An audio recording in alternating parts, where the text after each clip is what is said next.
নীলফামারীর ডোমার এবং ডিমলা উপজেলার ভোট গণনার খবর আমরা জানবো। নীলফামারী প্রতিনিধি মিল্লাদুর রহমান মামুন আমাদের সাথে সরাসরি যুক্ত হবেন।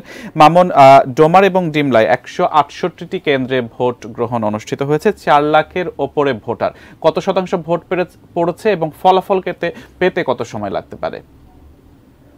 ধন্যবাদ মিন্টু। আসলে আপনি শুরুতে যে প্রশ্ন করেছেন যে আসলে কত শতাংশ ভোট পড়েছে, আসলে এর উত্তর এখনো জানা যায়নি। কারণ আমি কিছুক্ষণ আগেই জেলার রিটার্নিং অফিসার এবং জেলা নির্বাচন কর্মকর্তার সাথে কথা বলেছি।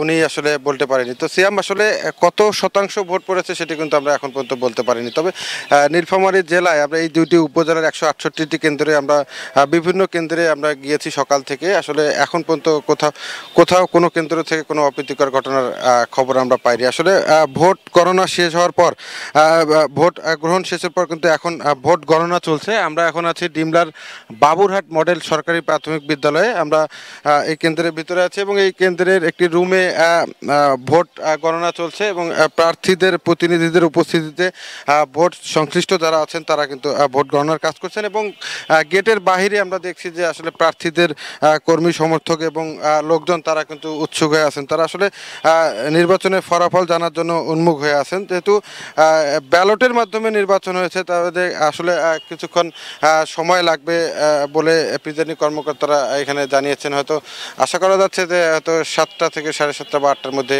ফলাফল জানতে পারবো। তো নীলফামারীর ডিমলা থেকে ছিল আমার কাছে।